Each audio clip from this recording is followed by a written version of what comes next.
Bismillahirrahmanirrahim.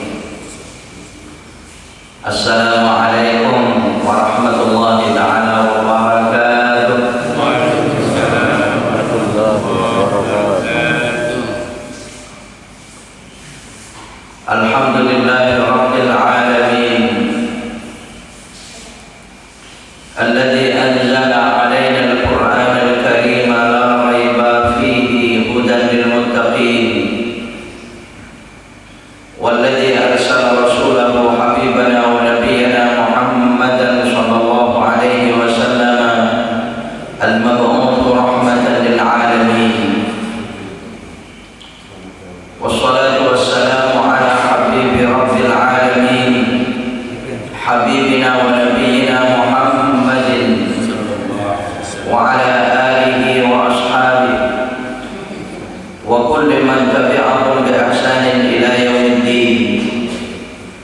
سبحانك لا علم لنا إلا ما علمتنا إنك أنت العليم الحكيم. ربنا اشرح لنا صدورنا ويسر لنا أمورنا أمور الدنيا والآخرة واحلل عقدة من ألسنتنا يفقهوا أقوالنا. أما بعد.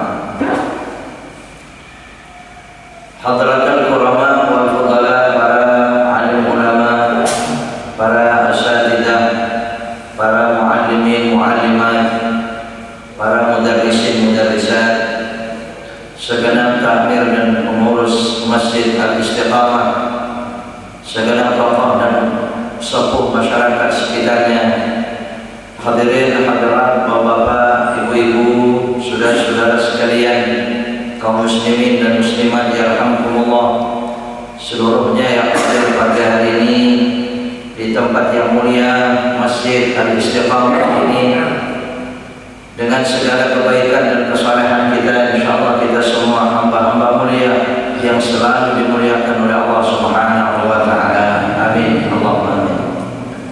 Sekali lagi kita bersyukur kepada Allah atas rahmat nikmatnya, hidayah inayahnya. Kita semua yang hadir insyaallah senantiasa dalam sehat afiat. Allah rezekikan kita selalu sehat lahir dan batin. Allah jadikan kita selalu sehat jasmani dan rohani. Yang ada sakit penyakit insyaallah segera Allah sembuhkan, segera Allah sehatkan kembali. Allah datangkan kembali kesehatan kita dan keluarga kita yang mungkin sedang diuji dengan sakit dan penyakit. Allah datangkan kembali kekuatannya, lezat dan enak makannya, semangat hidupnya dan semangat ibadahnya kepada Allah Subhanahu wa taala.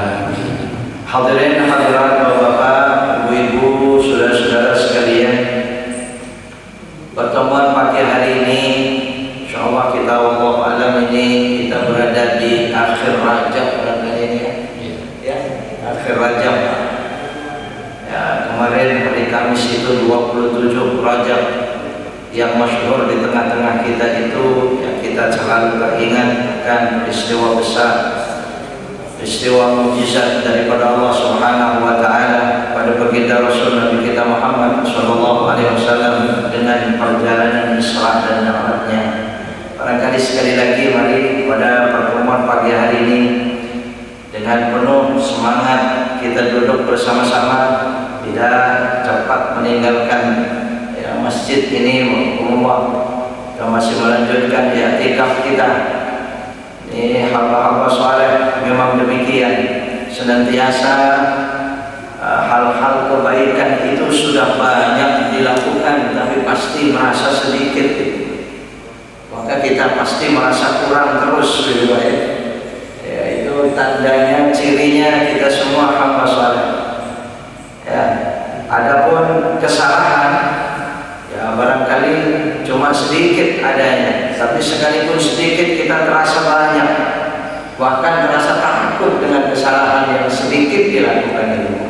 Itu tandanya salah. Jangan terbalik. Nah, kadang-kadang kebaikan belum seberapa, oh sudah merasa banyak. Kebaikan yang merasa banyak,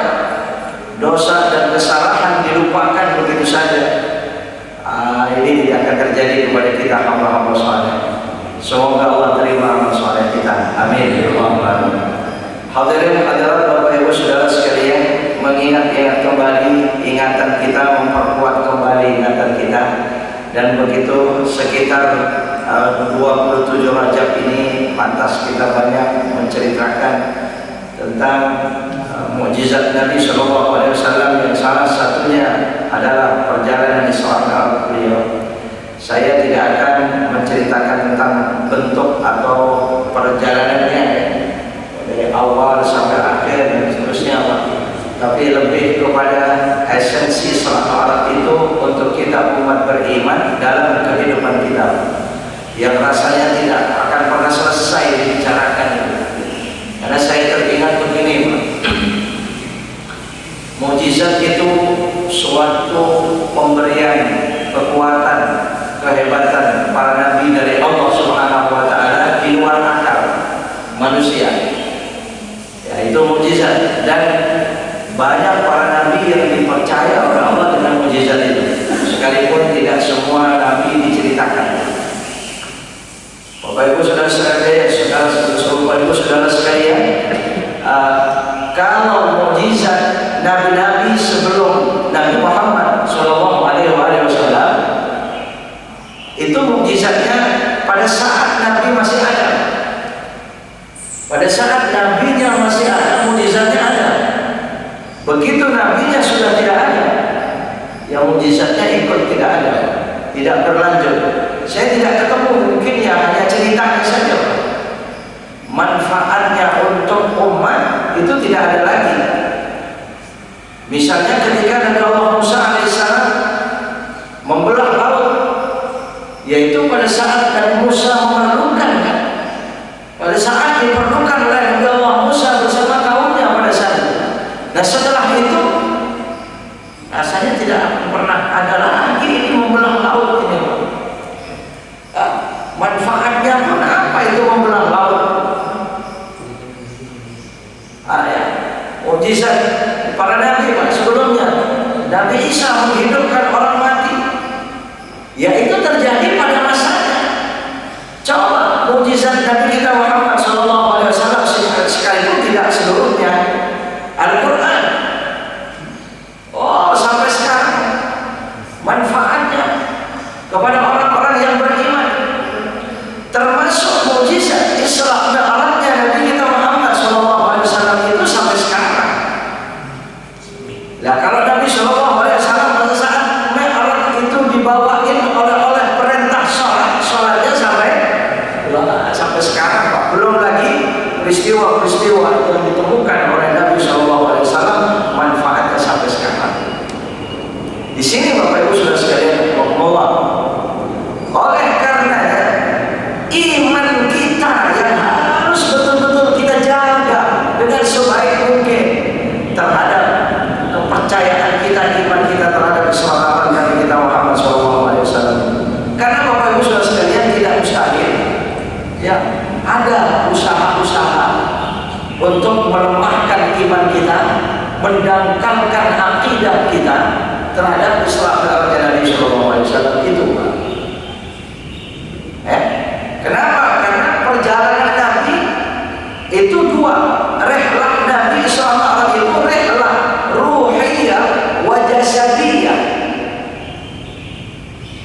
Kalau cuma satu, rihlah ruhiyah, perjalanan Nabi SAW itu perjalanan ruh. Ya, kalau cuma ruhnya yang berjalan, maka Nabi mimpi. Apalagi hati-hati dengan versi hadis. Saya pernah membaca suatu hadis tentang Isra Mi'raj itu, dari awal pemberangkatan Nabi diceritakan hadis ini, terus panjang dengan peristiwa yang ditemukan sampai Nabi naik ke langit, sampai turun, sampai kembali ke Masjidil Haram sebelum subuh.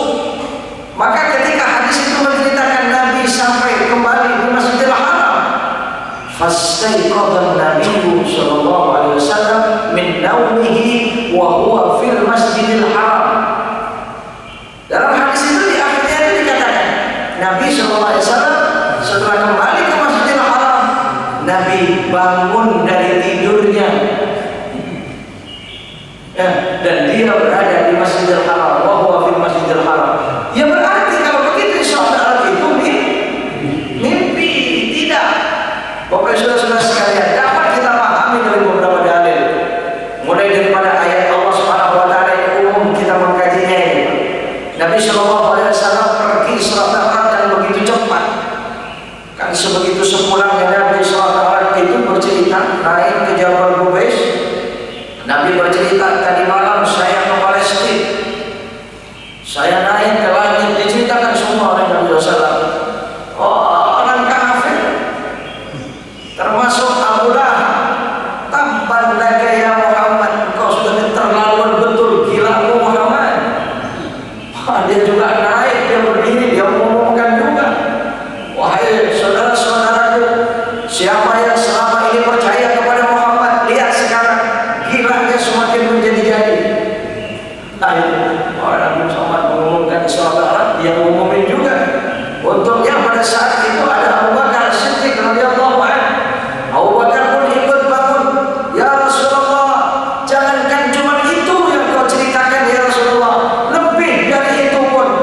Tapi Nabi diperjalankan. Kalau asra itu di waktu malam.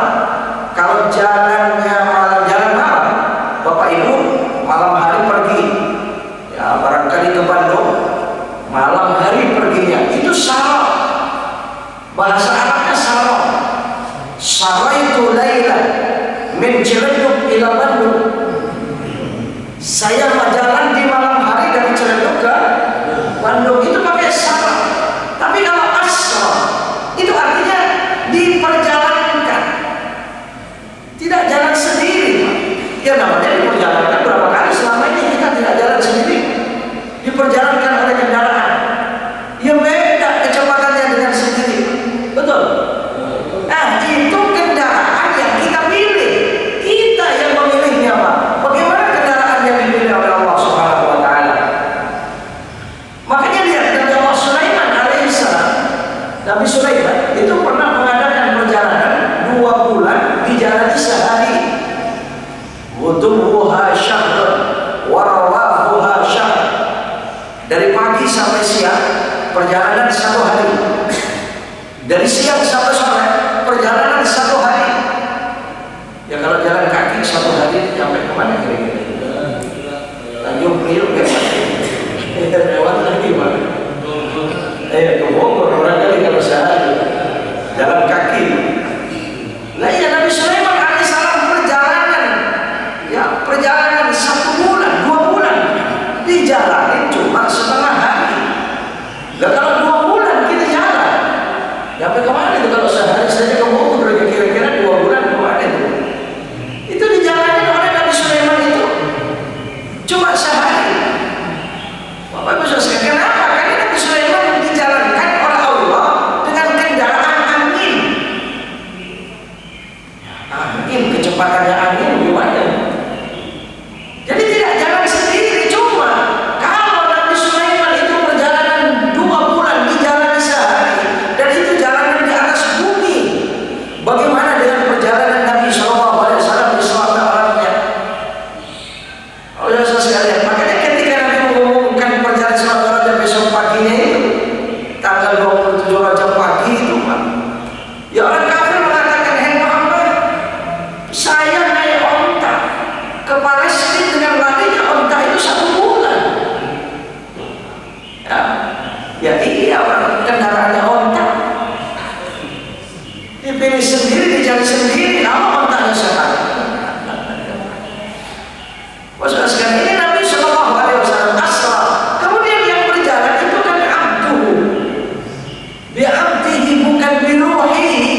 Jadi bukan rohnya yang diperjalankan oleh Allah Subhanahu Wa Taala, tapi ruhuhu wa jasaduhu, jasad beliau dan ruh beliau. Kalau jasadnya saja berangkat, ruhnya tidak, ya mungkin dalam keadaan pingsan tadi. Isra Mi'rajnya pingsan. Tapi kalau ruhnya saja berangkat, tubuhnya tidak berangkat, ya berarti itu tayangan. Ya, namanya ruh datang itu kan dibilangnya apa? Katanya gentayangan begitu ya. Masa di surat Al-Baqarah Nabi gentayangan? Ya, apa paling tidak mimpi tadi Pak? Tidak. Bapak saudara sekalian, ya, diterangkan Nabi Sallallahu Alaihi Wasallam ketika melihat Allah, termasuk dalam Al-Bajuri itu disebutkan di sana, ketika melihat Allah Subhanahu Wa Taala, yanzur bi'ainai ra'si. Nabi Sallallahu Alaihi Wasallam itu melihat dengan 2 mata kepalanya langsung. Lagi pula Bapak saudara sekalian, kalau terus diserahkan itu mimpi, nanti banyak sekali yang dilemah-lemahkan perintah Allah Subhanahu Wa Taala. Nabi SAW pada saat mendapatkan perintah sholat, betul. Nah kalau Islam Mi'rajnya Nabi mimpi, berarti perintah sholat diterima dalam. Nah coba, ini dimanfaatkan oleh orang yang tidak suka. Ya apaan itu orang Islam mau aja dikerjain, perintah sholatnya cuma mimpi. Nah dilemahkan. Ini hati-hati usaha-usaha pelemahan iman dan akidah semacam ini. Kalau kita orang tua, apalagi yang biasa di masjid, di majelis taklim aman, yang kita ingat anak-anak kita, makanya jangan diam begitu saja Pak dengan buku materi pelajaran anak-anak kita dibaca. Saya pernah mendapatkan ya cerita suatu buku ini, memang apalagi sejak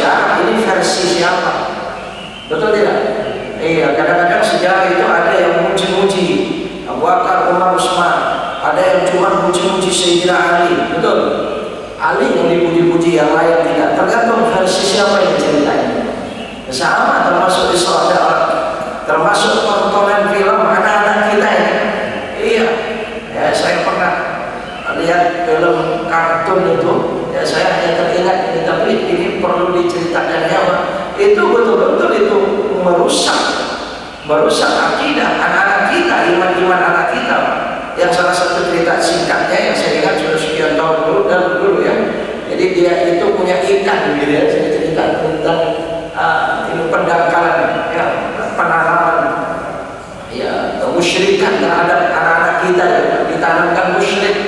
Jadi dia punya ikan, senang sekali dengan ikan, dirawat betul itu ikan, sayang sekali ikan kepada ikan itu si anak ini, dan mati itu ikan, nangis luar biasa dia, ya, dan nangis. Kemudian dikubur itu ikan, dikubur dengan baik, dikubur. Ternyata suatu saat di kuburan ikannya ini tumbuh pohon. Itu ceritanya di situ. Tumbuh pohon. Ternyata dari pohon itu berbuah emas. Namanya ceritakan tuh. Pohon ini berbuah emas. Nah si anak ini karena tahu itu sebenarnya pohon tumbuh dari ikannya itu, setiap saat perlu apa saja datang ke bawah pohon itu dia minta. Nah ini kan, ini pendangkalannya, ini rusaknya, penanaman syiriknya, perlu apa saja dia minta, turun dari pohon itu. Sakit dia datang ke situ, dia perlu apa dia datang ke situ. Ini hati-hati Allah.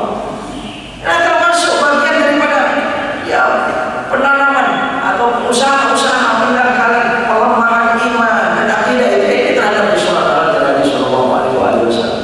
Kemudian Bapak Saudara sekalian, bahayanya lagi kalau Isra Mi'raj Nabi Shallallahu Alaihi Wasallam itu ditolak karena tidak masuk akal, ditolak.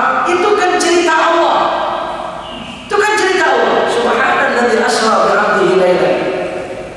Ini cerita Allah Subhanahu wa taala. Kalau cerita Allah tentang Isra Mi'raj itu karena tidak masuk akal kemudian ditolak, berapa banyak ayat Allah Subhanahu wa taala nanti akan ditolak. Betul. Tentang cerita-cerita yang tidak masuk akal. Di dalam Al-Quran itu ayat-ayat Allah Subhanahu wa taala ada yang muhakkamat, ada yang muhkamat, muhkam, ada yang mutasyabbihat. Muhkam itu yang jelas, yang bisa dicerna dengan akal kita langsung. Yang mutasyabbihat tidak. Ada lagi di Al-Quran itu akliyun, ada yang duna akliyun, ada yang masuk akal, ada yang tidak masuk akal. Itu cerita Allah Subhanahu wa taala. Jangan terus dipaksakan supaya masuk akal semua, ya nggak bisa. Sampai di mana akal kita? Bapak Ibu saudara-saudara sekalian, ketika Allah Subhanahu wa taala bercerita tentang gunung, pohon yang kasat mata yang kita langsung bisa lihat. Yang akliyun, iya kan? Coba ya, jalannya gunung. Siapa yang pernah melihat gunung berjalan? Padahal Allah menceritakan gunung itu berjalan, tamurru marras sahab, seperti jalannya awan. Ada yang pernah lihat gunung jalan? Hah? Kalau ada di dekat gunung, kemudian gunungnya jalan, Bapak Ibu gimana kira-kira? Hah? Saya yakin kabur itu, lari. Pohon itu kan yakin kan pohon itu membesar, betul tidak? Siapa yang pernah melihat pohon membesarnya itu, Pak? Siapa yang pernah lihat? Ya sekarang bisa direkam dengan sedemikian ya kan? Ya bisa dipercepat dari sekian lambat itu bisa dipercepat ya dalam gambar. Coba langsung kasat mata kita, pohonnya ciptaan Allah kita lihat, tapi membesarnya sudah tidak mampu kita. Ya Allah, gunungnya kita lihat, kekuasaan Allah, tapi jalan gunungnya kita tidak tahu. Anak kita saja yang setiap hari di depan kita, tahu-tahunya sudah sebesar itu, betul? Iya, besarnya nggak tahu kan kita, nggak pernah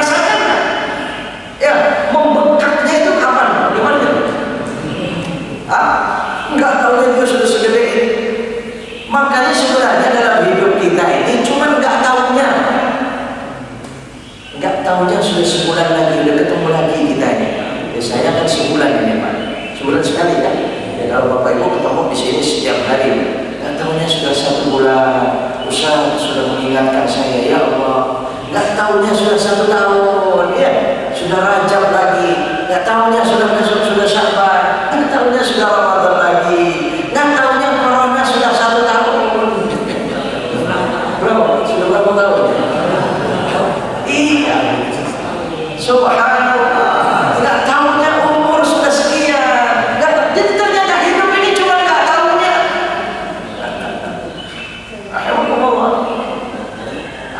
Ini Bapak saudara sekalian, diciptakan Allah. Jadi ayat Allah Subhanahu wa taala itu ada yang akli, yang memang masuk akal. Tapi ada yang duna akli, yang tidak masuk akal. Termasuk ketika ayat-ayat mutasyabihat. Bagaimana kita mengartikan Ar-Rahmanu 'alal 'arsy istawa. Allah itu bersemayam di arsy. Ayo, coba. Bagaimana kita mengartikan? Bagaimana kita masuk akal? Bagaimana akal kita mengartikan? Bagaimana bersemayamnya Allah di arsy? Oh, ini yang terjadi para ulama ini penafsirannya berbeda-beda akhirnya. Ya, yadullahi maglulah. Ya, tangan Allah itu terbelenggu. Sekalipun ini perkataan, bukan perkataan orang beriman dalam Al-Quran. Yadullahi fawqa aydihim. Tangan Allah di atas tangan mereka. Ketika Allah bercerita Allah bertangan, ya, gimana akal kita Allah bertangan? Paling sebatas kita memahami kekuasaan, ya kan? Namanya kekuasaan biasa di tangan. Itu hanya memahami. Ya, Bapak saudara sekalian, Allah. Ya, kalaupun Allah Subhanahu wa taala bertangan, ya tidak mustahil. Cuma jangan terus tangan Allah disamakan dengan tangan yang lain, ya Pak. Ya, ya Allah dan seterusnya. Cerita-cerita mukjizat itu tidak ada yang masuk akal. Coba Nabi Musa membelah laut. Nabi Musa membelah laut. Gimana laut dibelah? Hanya dipukul dengan kayu tongkat yang nggak terlalu panjang. Katakanlah mayoretnya Nabi Musa dibawa kemana-mana. Ya, dipukul, terbelah itu laut, menjadi jalanan tol Nabi Musa. Kalau sekarang bangun tol berapa lama? Hah? Hebat mana dengan Nabi Musa? Seketika, lihat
Fir'aun, penggorengan manusianya Fir'aun. Nah itu Nabi Ibrahim itu kenapa? Bapak saudara sekalian, Nabi Ibrahim ternyata di dalam api itu selama 1 minggu. Api ini terus menerus menyala. Dan selama 1 minggu itulah api dijadikan oleh Allah dingin. Coba kalau ini diceritakan kepada orang-orang yang tidak beriman, ngangguk apa geleng? Nggak bakal ngangguk, mana mungkin ada api dingin seminggu lagi di situ masih hidup. Ya iya kalau ente begitu kan. Rasulullah. Jadi kalau Isra Mi'rajnya Nabi Sallallahu Alaihi Wasallam ini tidak diterima, maka berapa banyak ayat Allah Subhanahu Wa Taala itu akan ditolak. Menolak ayat Allah 1 ayat saja, ayat pendek ditolak, murtad hukumnya, khalidina finnar, kekal di dalam neraka selama-lamanya. Apalagi sekian banyak ayat Allah Subhanahu Wa Taala. Maka ini sebenarnya yang ingin kita sampaikan di mana-mana, khususnya pada anak-anak, ya, kaum remaja kita dan sebagainya. Ibu rahimahullah, ceritakan kepada mereka anak-anak kita supaya iman, karena nanti akan rusak ya. Begitu Isra Mi'raj ditolak, berapa banyak ayat Allah ditolak. Begitu Isra Mi'raj hanya berangkat mimpi, lemah perintah sholat itu akan dimanfaatkan oleh orang-orang yang tidak suka. Oleh Bapak Ibu saudara-saudara sekalian, kita maklum Nabi Sallallahu Alaihi Wasallam berangkat Isra dan Mi'raj itu kejadiannya 27 Rajab itu di tahun itu disebut dengan Amul Huzni, tahun duka, ya kan? Nabi SAW pada saat itu ingin dihibur oleh Allah Subhanahu Wa Taala sebagai kekasihnya, maka ini panggil langsung supaya melihat dengan mata kepalanya langsung dengan zat Allah Subhanahu Wa Taala agar Nabi terhibur. Karena di tahun itu istri tercinta, istri beliau tercinta Khadijah, Sayyidatina Khadijah radhiyallahu anha meninggal. Yang banyak membela Nabi Sallallahu Alaihi Wasallam. Paman beliau Abu Thalib yang banyak membela dakwah Rasulullah Sallallahu Alaihi Wasallam itu meninggal di tahun itu. Nabi sedih, Nabi berduka. Bagaimana dengan dakwahnya? Dipanggil oleh Allah Subhanahu Wa Taala, diperjalankan Isra dan Mi'rajnya. Mulai daripada terhiburnya Nabi, coba bayangkan bagaimana terhiburnya, Pak. Kendaraannya itu binatang surga. Hah? Binatang surga. Kita naik dulu ada pesawat namanya Buraq itu, ada pesawat Buraq itu kemana sekarang? Kita naik pesawat saja sudah senang seperti apa? Bagaimana binatang surga? Buraq ya? Ya Allah ya. Bapak saudara sekalian Allah. Yang Buraq ini 50 tahun mendengar nama Nabi, dia menjadi kurus kering, menjadi kurus di taman surga. Yang lain pada gemuk, dia kurus karena rindu kepada Nabi 50 tahun. Kebetulan kata malaikat Jibril, ayo kau akan bertemukan dengan Muhammad. Begitu ketemu, oh senangnya bukan main Buraq ini dan langsung seketika. Oh saudara sekalian, ini perjalanan Nabi Sallallahu Alaihi Wasallam. Kemudian ketika beliau Mi'raj, diperintahkan salat. Saudara sekalian, jadi dihibur oleh Allah. Mari kita lihat. Ya kalau kita kaitkan dengan situasi kita sekarang, ini kita tahun duka. Kita tahun sedih, betul? 1 tahun ya? Iya, kita sudah 1 tahun, kita sedih Pak 1 tahun ini Pak. Makanya mari untuk menghilangkan duka dan sedih kita ini Pak, mari kita Isra Mi'raj. Iya, nah ini bingung nih kalau kita diajak Isra Mi'raj ini bagaimana ini Pak? Ya, mari kita Isra Mi'raj Pak. Apa Isra kita? Nah kalau Isra Nabi Sallallahu Alaihi Wasallam minal Masjidil Haram ilal Masjidil Aqsa, betul? Isra Nabi dari Masjidil Haram ke Masjidil Aqsa.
komunikasi dengan siapapun. Nah, berarti kita sudah sering sekali kita Isra dan Mi'raj ini, Pak. Jangan khawatir, Allah pasti menjanjikan kesenangan dan gembiraan kepada kita, Pak, dengan Isra dan Mi'raj kita. Bukan hanya di bulan ini, bulan Rajab saja, seterusnya selamanya dan sudah sekian lama. Taqabbalallahu, semoga diterima Allah Subhanahu wa taala. Bapak saudara-saudara sekalian, kemudian kalau kita lihat media sholat ini, nah mungkin semuanya bisa kita mengkajinya. Kita dalam hidup ini problem apa? Itu bisa selesai dengan sholat. Itu doa antara dua sujud, doa duduk antara dua sujud. Ada 8 permintaan. Ada 8 permintaan itu. Kalau kita lihat problem apa dalam hidup ini, Pak? Barangkali yang mula-mula menjadi problem bagi kita itu dalam hidup ini dosa. Dosa kita. Kita merasa resah betul dengan dosa-dosa. Ada dosa kita, ada dosa yang lain barangkali, Pak. Oh, dia doa duduk antara dua sujud, ada Rabbighfirli. Rabbighfirli, ampuni dosaku ya Allah, ampuni dosaku ya Allah. Dengan penuh kekhusyukan, keseriusan kita mohon kepada Allah, duduk di antara dua sujud. Maksudnya sekarang diampuni dosanya oleh Allah. Kalau dalam hidup ini yang menjadi problem, rasanya yang memiliki segala sesuatu kenikmatan itu dia Allah. Kita ingin itu. Itu tidak akan pernah dikasih kalau kita tidak diampuni salah dan kita tidak dirahmati, tidak disayang. Harus disayang dulu. Warhamni. Ada warhamni. Ya. Kemudian kalau dalam hidup kita ini merasa serba kekurangan, kurang ini, kurang itu, kurang ini, kurang itu. Kalau kita sudah mendapatkannya begitu cepat rusaknya atau mungkin robek, ya. Wajburni, ada wajburni, tambal ya Allah, berikan kecukupan ya Allah. Wajburni. Kalau dalam hidup ini kita masih membutuhkan derajat yang tinggi, ya, jabatan pangkat yang tinggi. Karena Bapak-Bapak sekalian, kalau kita punya jabatan pangkat yang tinggi di sisi Allah, oh kita mulia. Tapi kalau tidak tinggi artinya rendah. Kalau rendah berarti hina. Ya, ada warfa'ni, dan ini sesuai, Pak, dengan perintah Nabi Sallallahu Alaihi Wasallam. Nabi SAW bersabda, ibtaghul rif'ah indallah. Mintalah, carilah kalian jabatan, ya, pangkat yang tinggi indallah, di sisi Allah. Kalaupun kita mempunyai pangkat dan jabatan di sisi manusia, jabatan yang tinggi di sisi manusia, tapi jadikan pangkat tingginya di sisi manusia itu pangkat tinggi di sisi Allah. Begitu kan bagi orang yang beriman. Ini rif'ah indallah. Sampai Nabi mengatakan, ta'lumu amman jahila alaih wa tu'tiya man haramat. Kama qala Rasulullah sallallahu alaihi wasallam. Kalau engkau mempunyai kedudukan tinggi di sisi Allah, engkau pasti menjadi orang baik, bisa lembut kepada orang yang kasar dan bisa memberi kepada orang yang pelit. Itu dalam hadis ini. Rif'ah, ada warfa'ni. Habis warfa'ni, warzuqni, apa? Kalau kita problem dalam hidup ini rezeki. Rezeki barangkali ada warzuqni. Kemudian apa, wahdini. Kalau kita problem dalam hidup ini, kita ingin menuju sesuatu, cita-cita, keinginan, mau pergi kemana, kalau kita tidak diberikan petunjuk jalannya, nggak sampai kepada tujuan kita. Kalau nggak sampai, ya berarti nyasar, tersesat. Kalau nyasar tersesat tidak sampai, Pak. Ada wahdini. Ya. Kemudian kalau problemnya kesehatan, keselamatan, virus, ancaman-ancaman bahaya, wa'afini, selamatkan, sehatkan ya Allah. Kurang lengkap bagaimana itu? Doa, duduk di antara dua sujud. Kemudian yang terakhir, wa'fu anni, ya Allah. Kalau semua permintaan itu masih belum berhak kepadaku ya Allah, karena dosa-dosaku, kesalahanku yang terlalu banyak dan besar itu, wa'fu anni, maafkan ya Allah. Awalnya Rabbighfirli, penutupnya wa'fu anni. Ditutup doa ini dengan permohonan maaf, permohonan ampun kepada Allah. Dibuka dan ditutup dengan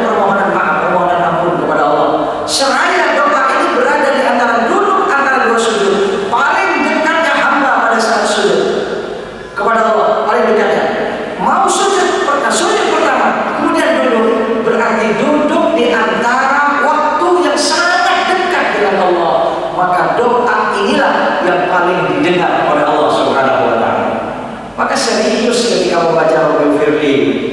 Ya, doa duduk antara dua sujud.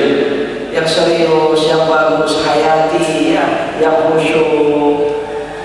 Yang sholatnya cepat, Rabbi firlinya lembut banget begitu ya, bagaimana deh? Wah, nggak tahu ini kan itu berapa nih kelihatan ya, mohon kepada Allah itu kan memang harus wa alah hafid doa. Salah satu syarat doa diterima Allah itu alah, ya, lah ayaleh, yang yaleh mufid doa yaleh itu artinya dia meminta dengan sungguh-sungguh. Dan namanya orang minta sungguh-sungguh itu bahasanya kayak gimana? Ya beda dengan mintanya sembarangan. Ini kalau kita lihat Isra dan Mi'rajnya kaum muslimin dan saudara-saudara sekalian, belum lagi ketika kita teringat apa saja yang dijumpai Nabi SAW yang itu iktifal semua untuk kita orang-orang yang beriman kepada Allah. Bapak Ibu saudara sekalian, ya salah satu saja kita mengingat-ingat kembali. Ada orang yang dilihat oleh Nabi itu orang memukul kepalanya sendiri dengan kayu. Yadribu ra'sahu bil khashab, memukul kepalanya dengan kayu. Dipukul kesakitan, menjerit, tapi dipukul lagi, menjerit lagi, berdarah-darah lagi, sakit lagi, dipukul lagi. Ini kan aneh kan? Ya mestinya kalau kesakitan kan nggak dipukul lagi, Pak. Tapi ternyata dipukul lagi dia. Ya, ketika Nabi bertanya pada malaikat Jibril, ternyata alladzina hadhihi ummatuk alladzina yatathaqaluna 'anis salatil maktubah. Mereka adalah umatmu Muhammad yang mereka kepalanya berat melakukan sholat 5 waktu. Kalau orang berat melakukan sholat 5 waktu itu kepalanya atau apanya? Sebadannya. Tapi kenapa kok kepalanya? Ya iya. Kalau sudah kepalanya yang berat, biasanya yang lain ikut berat, Pak. Maksudnya kepalanya itu pikirannya, ya kan? Tapi kalau cuma kakinya yang berat, kepalanya nggak berat, subuh masih berangkat. Mungkin termasuk diantaranya bapak-bapak, ya ibu-ibu. Tadi sebenarnya kakinya sudah berat, betul? Ada yang tadi mau berangkat kakinya berat, Hah? Ada, tapi karena kepala bapak ibu tidak berat, datang ke sini malah cepat pulang ini, Pak. Makanya nggak termasuk sebenarnya dilihat Nabi. Nah, orang yang berat sholat itu mukulin kepalanya sendiri. Anehnya dipukul lagi sekalipun sakit. Anehnya sekalipun dia tahu kalau sholat itu bakal disiksa, terus saja tetap nggak sholat. Ada nggak yang begini? Tahu kalau bakal disiksa, tapi terus saja nggak mau sholat. Yang berarti sama dengan itu. Ya Allah, nah belum lagi Allah. Bagaimana Nabi SAW melihat ini kehidupan kita saat ini, Pak? Ada daging bagus, daging busuk. Yang dimakan yang busuk. Yang bagus enggak, yang halal. Yang halal tidak mau, yang haram mau. Di hadapan kita kan cuma dua. Ada halal, ada haram. Ditawarkan halal, ditawarkan haram. Halal nggak diambil, haram yang diambil. Daging busuk yang dimakan, bau. Lah iya ini kadang-kadang ya halal gratis nggak mau, haram bayar mahal mau dia kan. Ada nggak yang begini? Iya, keluar duit banyak, haram juga. Itu yang dipilih. Padahal ada yang gratis yang halal. Kok nggak mau? Ya Allah, ya Allah, alhamdulillah. Ya apalagi menghalalkan yang haram. Terjadi ini, Pak. Iya, nanti heboh kan sekarang ini. Bagaimana miras itu dihalalkan? Jangan macam-macam. Betul, jangan macam-macam. Mau jadi peraturan dan undang-undang seperti apapun, peraturan dan undang-undang itu pasti nganggur. 90% bangsa Indonesia tidak akan menjalankannya. Betul? Kaum muslimin, betul tidak? Maka bapak saudara sekalian, kalau ngomong, ya saya setuju. Kiai saya mengatakan, beliau sangat lantang. Mestinya pemerintah Indonesia, saya tidak berbicara politik ya, ini agama, ini ya iman kita. Negara, pemerintah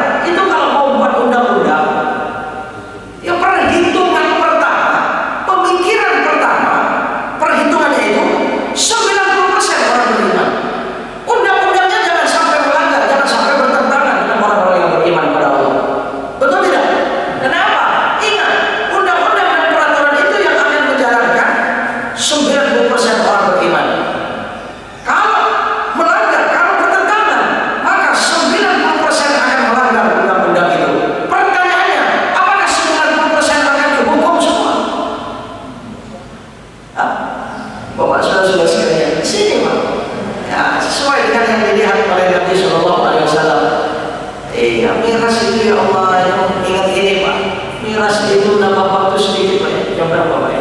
Jam lewat ya. Insyaallah ayo. Ya. Nabi Shallallahu Alaihi Wasallam menyebutkan ummul khaba'ith, induknya keji. Miras itu induknya keji. Bahkan dalam hadis yang lain, jama'ul ithmi, pengumpul dosa. Ya, miras itu. Ya, sepertinya tidak terlalu besar. Minum cuma 1 gelas. Sepertinya tidak terlalu besar. Tapi dosa-dosa yang lain bisa ikut. Bahkan ketika Nabi bersabda ummul khaba'ith, miras itu induknya keji. Nabi SAW, la yataqabbalullahu bihi sholata 40 yawman. Dan Allah tidak akan menerima sholat yang 40 hari. Ini dibahas Pak. Kenapa kok sholat? Kenapa kok 40 hari? Kenapa kok ibadah yang selain sholat banyak? Kemudian kenapa memilih yang 40 hari? Ternyata Bapak Saudara sekalian, memang ya dikatakan sholat itu memang afdhalu ibadatil badaniyah. Ibadah badan yang ibadah badan itu banyak, tapi yang paling afdal adalah sholat. Karena sholat itu ada ibadah badan, ibadah hati, ibadah ucapan, bacaan, ya kan? Ibadah badan yang paling tinggi itu adalah sholat. Maka sholatlah yang diancam oleh miras itu. Kenapa 40 hari? Ternyata orang kalau minum sekali, itu miras itu, khamr itu ada di dalam tubuhnya itu selama 40 hari. Makanya selama 40 hari itu najis badannya, nggak diterima sholatnya. Betul. Dan kalau sudah sholat diancam, gimana ya? Kalau sholatnya baik, yang lain ikut baik. Sholatnya rusak, yang lain ikut rusak. Oh, ada apa? Ya, ummul khaba'ith. Dia induknya keji, Pak. Bapak Ibu saudara-saudara sekalian, fa in mata wa huwa fi batnihi wa hiya fi batnihi. Kalau dia mati, miras itu masih ada di tubuhnya. Fa innahu mata maitatan jahiliyah. Dia mati dalam keadaan jahiliyah. Coba kalau matinya mati jahiliyah kan tidak bersyahadat. Ya, naudzubillah, naudzubillah. Jangan main-main. Jangan main-main dengan miras. Ya, kalau tadi dikatakan jama'ul ismi, pengumpul dosa. Mari kita lihat. Masih ingat cerita bersisol? Ya, masih ingat cerita bersisol? Iya. Itu kan karena miras, karena minum cuma 1 gelas. Itu seorang ahli ibadah. Wah, ahli zikir. Tapi wah, kalau zikir malam itu panjang-panjang. Datanglah syaitan mengganggunya, menggoda dengan cara syaitan itu menampakkan kekuatan zikirnya. Akhirnya bersisol bertanya, oh ente kok bisa banget itu zikir berlama-lama begitu? Nah, kata setan, memang pertanyaan ini yang saya tunggu. Apa kata setan? Iya Tuhan, Tuhan tidak akan mungkin bisa berzikir berlama-lama. Kenapa? Karena Tuhan tidak pernah berdosa. Kalau saya orang yang banyak dosa, saya menyesal dengan dosa-dosa, makanya saya berzikir bisa lama. Wah, ini hati-hati. Mau berzikir lama, dosa dulu. Ini alasan bohong. Ilanil kadhibah. Ya, saya ingin sebenarnya masih ingin menyampaikan suatu saat tentang ilanil kadhibah. Itu kata yang akhirnya pada saya berpikir, oh iya juga ya, supaya saya berlama-lama mungkin dosa. Kalau begitu, ya saya dosa dulu aja ya. Lalu dosa apa? Saya membunuh 1 orang aja ya. Oh jangan Tuhan, itu terlalu besar. Oh, setan nasihatin, jangan terlalu besar ya. Wah, kalau begitu berzina saja 1 orang, jangan Tuhan, itu terlalu besar. Ya, lalu bagaimana? Ya cukup segelas saja Tuhan. Yang kata mahasiswa, iya, itu kayaknya kecil ya, cuma 1 gelas. Berangkatlah ke warung, di mana menjual miras, minum 1 gelas. Namanya orang tak biasa 1 gelas. Al-Tele. Iya, Tele mabuk dia Pak. Ya kalau orang kebal kan bawa botol mana? Ya namanya kebal biasa-biasa aja Pak. Tapi bersisok mabuk. Di tengah mabuk itulah karena penjualnya perempuan disinahi. Di tengah berzina datanglah suaminya dibunuh. Karena kan dosa kan semuanya kan gara-gara miras. Syaitan tidak puas sampai di situ, dihukum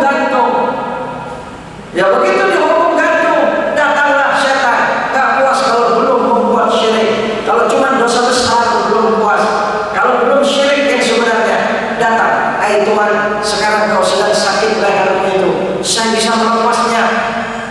Ya, saya bisa melepasnya. Kau akan bebas dari sakitmu itu, asal kau mengangguk saja bahwa yang menyelamatkan engkau adalah Aku. Cukup ngangguk, dia nggak bisa ngomong iya. Ngangguk dia, bukan dilepas malah kencengin mah. Ajal dia meninggal dalam keadaan kafir, syirik, na'udzubillah, orang ahli ibadah. Miras jangan main-main.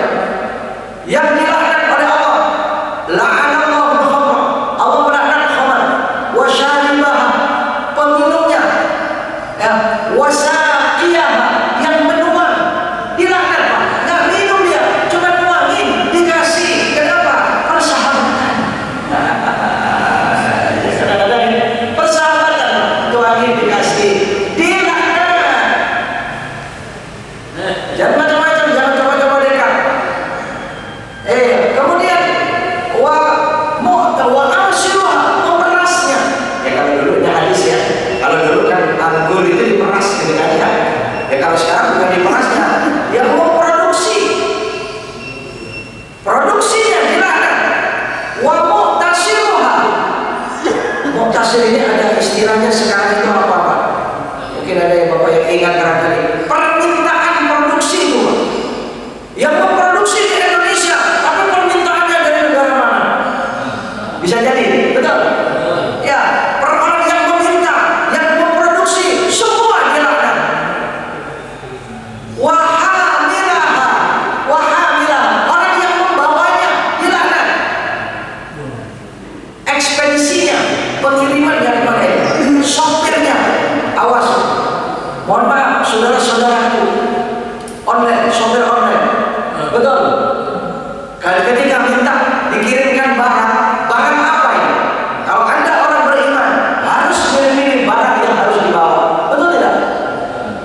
Iya, memang begitu kaum muslimin, orang Islam tidak bebas. Betul tidak? Memang begitu, harus siap semacam itu menjadi orang-orang beriman kepada Allah. Ya, wa muhtamalaha, penerimanya, distributornya. Awas supermarket.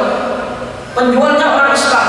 Siapa yang ngirim, siapa yang terima, kena laknat semuanya itu Pak. Ya, wa syahidaha wa katibaha, orang yang menulisnya, orang yang menyaksi bersaksi, yang bertanda tangan. Kemarin itu kita ada tangan. Presiden dong. Wallahu a'lam. Siapapun, saya tidak menyebut. Kalau Bapak asumsinya kemana, hamba silakan Anda. Lah iya, tapi ya kita bersyukur ya, rasanya sudah dicabut ya. Insyaallah mudah-mudahan serius mencabutnya. Betul ya? Ya kita berharap semacam itu. Tapi kalau tidak, kalau pemimpin yang menandatangani, ya Allah, betapa sedihnya kita, betapa kecewanya kita. Kenapa? Kita dipimpin orang yang dilaknat oleh Allah. Na'udzubillah. Betul tidak? Jangan main-main. Pak saudara sekalian, akil itu yang memakan. Mustariha, pembelinya, mubta'aha, ba'aha, penjualnya, semua kena laknat semuanya. Siapanya lagi? Ada Rasulullah SAW. Ya, ini sesuai dengan apa yang dilihat oleh Nabi SAW. Ya, paling tidak kita berharap begini. Kemarin itu namanya manusia, mau siapapun, mau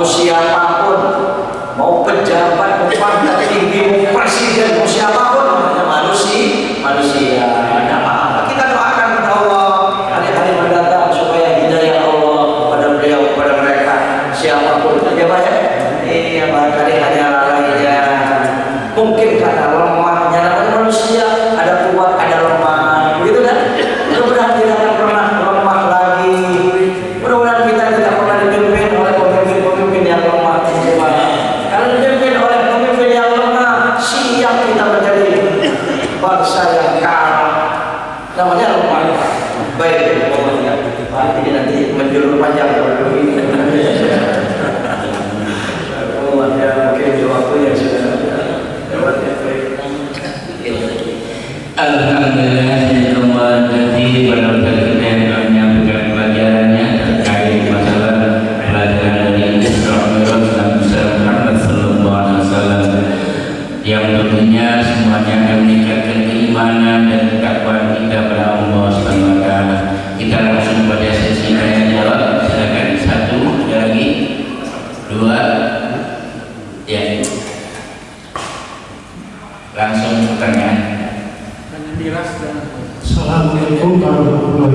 wabarakatuh para jemaah bersama. Pertanyaan saya, bedanya manusia dengan hewan tergantung akal. Jadi akal menurut saya, sedangkan akal sendiri, hakikat dari akal tidak diketahui. Dan akan saya jawab sendiri, akal adalah suatu kumpulan saraf-saraf otak dari panca indera bermuara di hati yang membuatkan kata amal ma'ruf nahi munkar atau betul atau salah. Betul Ustaz? Terima kasih. Silakan.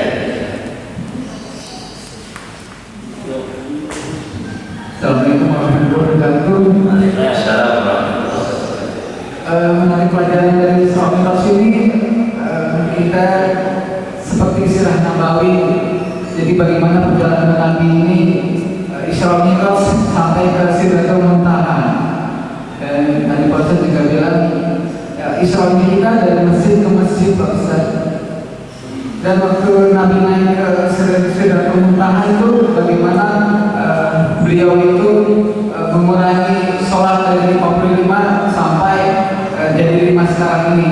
Dan juga di tiap-tiap langit itu dia melihat siksaan-siksaan setiap lapisan langit tersebut, bagaimana manusia itu disiksa pada saat itu gitu. Mungkin kalau dosa yang kita pelajari, yang kita pahami, kita bisa memohon ampun di Pak Ustaz. Tapi kadang-kadang dosa yang tanpa kita sadari itu yang agak sulit. Sebenarnya saya coba Isra dari masjid di Pak Ustaz. Pada hari Jumat saya merasakan ada dan juga di WA bagaimana kalau misalnya sunat qobliyah Jumat itu sebetulnya tidak ada Pak Ustaz, tapi banyak orang yang melakukan dan juga serba salah. Kalau tidak dilakukan orang kelihatan aneh, tapi kalau kita melakukan di tempat orang tidak melakukan juga kelihatan aneh. Jadi sebetulnya apakah tiap pasang itu ada pendapat mengenai sunat qobliyah Jumat itu Ustaz? Jika saja, Assalamualaikum warahmatullahi wabarakatuh. Ya baik. Assalamualaikum warahmatullahi wabarakatuh. Bahwa di dalam Isra Mi'raj itu Nabi menerima perintah untuk sholat. Nabi menerima perintah untuk sholat. Kemudian dari sebelum-sebelumnya itu apakah ada sholat atau tidak? Terima kasih. Ya nanti harus dibantu juga. Ya yang saya pahami dari pertanyaan pertama tadi berkenaan dengan akal ya. Ya betul Pak, apa yang dikatakan tadi. Kalau tadi didefinisikan akal itu ya, kumpulan ya akal ya anugerah Allah tentunya, kenikmatan dari Allah yang diberikan. Perbedaannya dengan binatang tadi itu ya itu ya cuma di dalam tubuh kita sebenarnya akal itu tempat penempatannya yang memang tidak tahu ada di mana. Kalau ada orang mengatakan ya akal di kepala, ya tapi ketika orang mengerti tentang suatu ilmu itu kan dengan akalnya, tapi kok di hati begitu saja. Allah pokoknya jelas itu suatu anugerah besar yang akal itu sebenarnya berfungsi berpikir untuk menjadikan kita mengerti. Dengan akal itu menjadi ngerti. Binatang itu nggak mengerti binatang, makanya nggak ada agama dengan binatang. Sedangkan agama itu akal, adin, akli, agama itu akal. Makanya orang akal itu sebenarnya jadi kepada yang baik-baik, yang tadi bisa membedakan antara baik dan buruk. Makanya sesekali akal itu disebut ilmu. Ilmu itu akal itu ilmu. Beda dengan nafsu. Dalam tubuh kita ini ada beberapa kan. Ada yang disebut pikiran, hati, akal, nafsu, semuanya ya. Sekalipun dia ada baik buruknya. Ya betul. Jadi itu pemikiran Bapak semacam itu ya tepat ya, benar sekali. Jadi yang penting kita harus mensyukuri akal luar biasa. Ya, ketika kita ngangguk-ngangguk nanti ingat yang bikin ngangguk itu ya akal dari Allah itu. Coba bayangkan kalau akal dihabisin gimana Pak? Dilepas ya Allah. Lihat orang-orang yang rusak akalnya itu. Ya, orang yang rusak akalnya semacam itu hidupnya ya Allah. Alhamdulillah. Apa ya Allah? Kayak binatang jadi alhamdulillah ya. Ya kita itu yang paling penting bersyukurnya kita terhadap nikmat akal. Panjang bahasanya dalam Al-Quran pun beberapa kali disebut supaya kita bersyukur berkenaan dengan ya. Makanya kesehatan itu sebenarnya utamanya adalah sehat akal. Karena kalau sehat akal yang lain sakit itu masih selamat. Tapi kalau yang lain sehat akalnya sakit, udah. Gitu ya. Jadi sangat bersyukur kepada ya sama-sama. Kemudian tadi Bapak itu yang saya pahami pertama perjalanan selama Nabi ketika di Sidratul Muntaha yang dikatakan saya tadi bi'ainai ra'si dengan mata kepala Nabi langsung melihat Allah. Cuma itu tidak ada cerita bagaimana Nabi melihat Allah itu. Saya tadi tidak menyebut itu. Tidak ada cerita. Jadi Nabi turun itu cuma menceritakan saya tadi malam berjalan ke Masjidil Aqsa, naik ke langit ketemu begini-begini udah. Saya berjumpa dengan Allah, Allahnya itu begini-begini. Tidak ada. Apalagi dikatakan Allah itu seperti ada sepertinya, tidak ada. Jangankan dari Muhammad sampai kepada Nabi Musa yang melihatnya di Gunung Tursina, dia kan melihat Allah langsung, bukan melihat Allah, ya tidak mampu melihat Allah itu, tapi Allah berfirman langsung, ya kan? Inni istafaituka birisalati wa bikalami.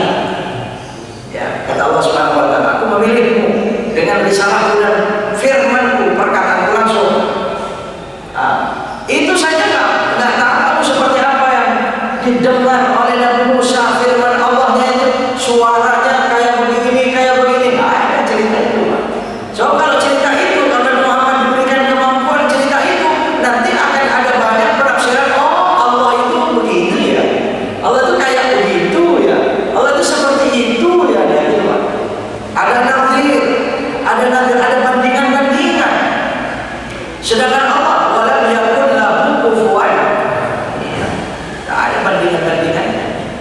Itu yang saya pahami. Kemudian kalau tadi dikatakan sampai ya, suatu dari masjid ke masjid yang sangat betul, kita akan menjumpai kesenangan dari masjid ke masjid itu, Pak. Apalagi teringat ampunan dosa yang sangat dijanjikan Allah orang yang mampu ke masjid. Kemudian ketika hari Jumat apalagi ya, makanya saya katakan kalau baca di bab Jumat Ihya Ulumuddin Imam Ghazali, beliau mengatakan bid'ah pertama terjadi di dalam Islam adalah berangkatnya orang hari Jumat ke masjid. Itu bid'ah yang pertama terjadi dalam Islam. Kenapa? Aslinya berangkat ke masjid Jumat itu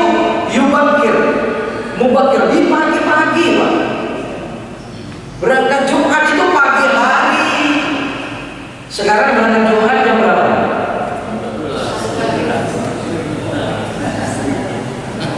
Apalagi rumahnya dekat masjid, kalau belum azan kamu wudu.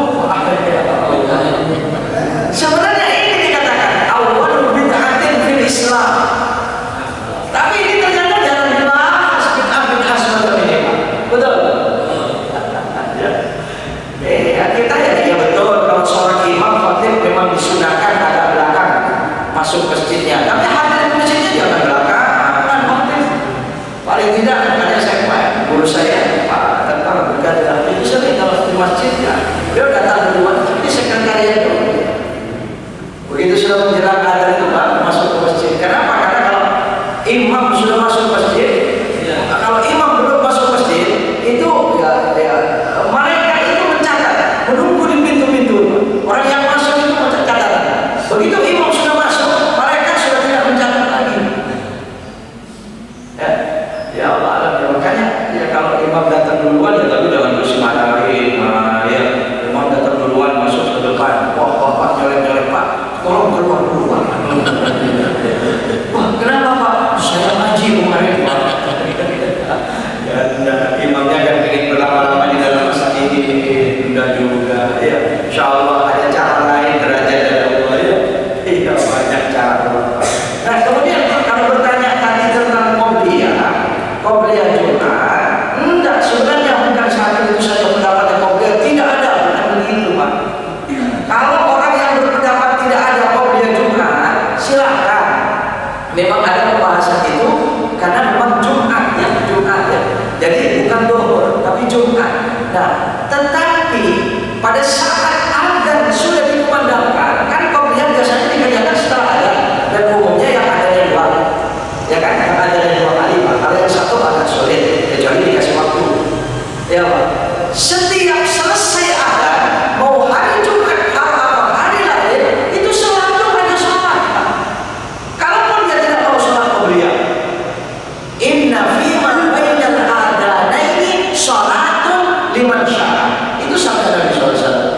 dari maghrib sampai isya, adzan isya, habis adzan, diam aja dia cuma doa. Bukan Pak, afdal sholat. Lah kalau orang sholat pasti doa, orang doa belum tentu. Nah, afdal sholat. Makanya begitu adzan Jumat yang pertama, sholat Pak. Sholat, mau nggak bilang qobliyah ya sudah, billahi ta'ala saja. Jadi tetap sholat, bukan doa yang afdal. Ya kalau dia doa silakan aja, berarti salah itu enggak. Ya cuma afdal aja. Masa dia kalau ada makanan enak dengan tidak enak dipilihnya yang tak enak gitu ya. Dan kemudian ada lagi yang berpendapat Jumat itu pengganti dari zuhur, ya kan? Kenapa 2 rakaat? Karena ada khutbah dua khutbah itu maqam rakaataini, menempati 2 rakaat. Makanya 2 sholat Jumat, rakaat sholat Jumat dengan khutbahnya 2 sama dengan sholat zuhur. Karena Jumat pengganti zuhur, maka Jumat tetap punya qobliyah, punya ba'diyah. Malah qobliyah Jumat 4.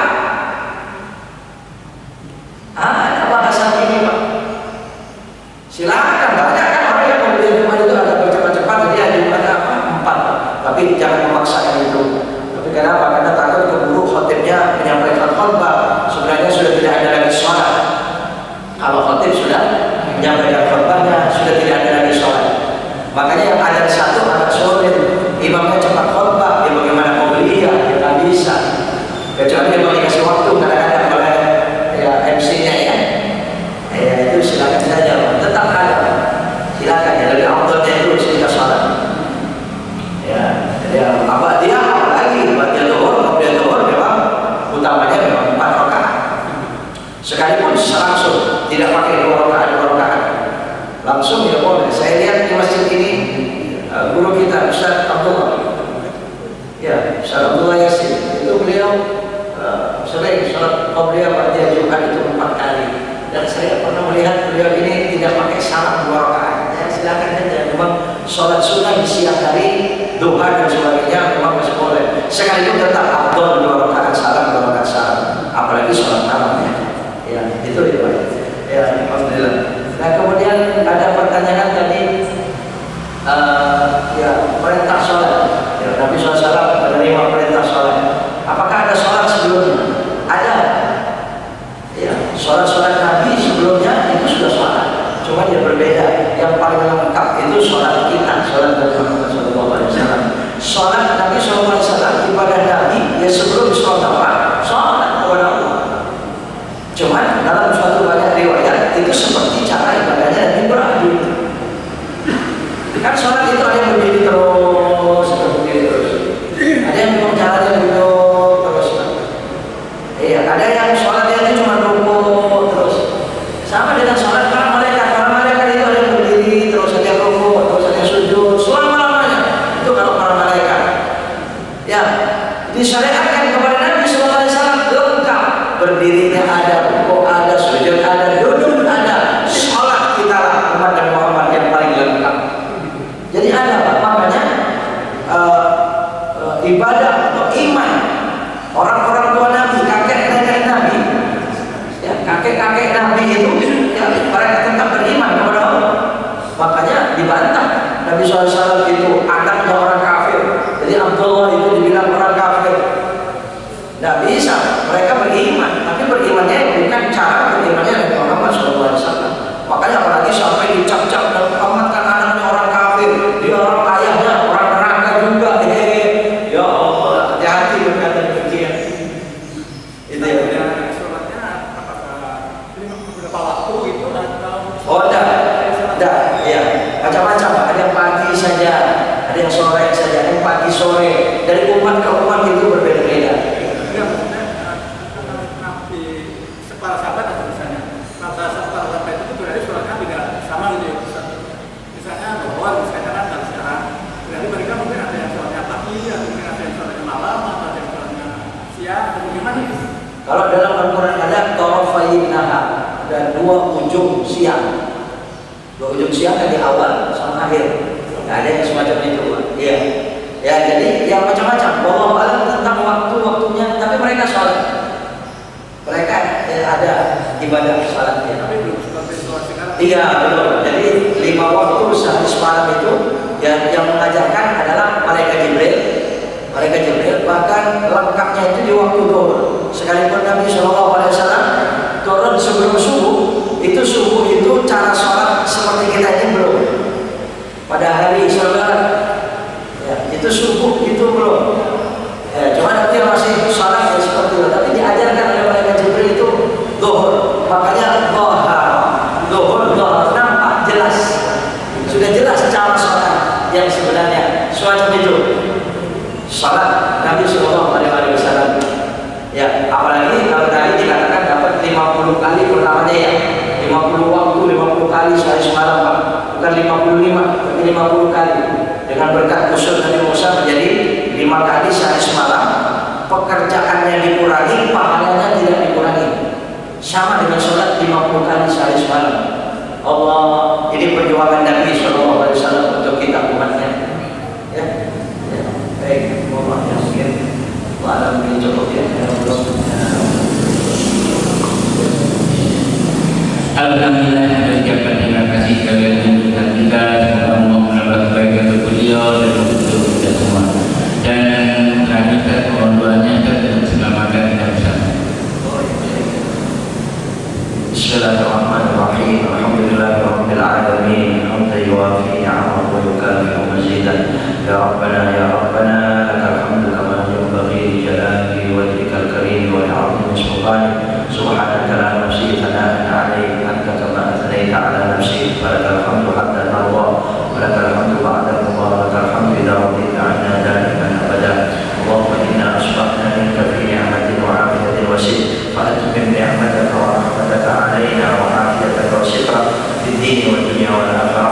اللهم إنا أصبحنا نشهدك ونشهد حملة عرشك وملائكتك وجميع خلقك أنك أنت الله، أنك أنت الله، أنك أنت الله، لا إله إلا أنت وحدك لا شريك لك، وأن محمدا عبدك ورسولك. أصبحنا وأصبح الملك لله والحمد لله رب العالمين. اللهم إنا نسألك خير هذا اليوم فتحه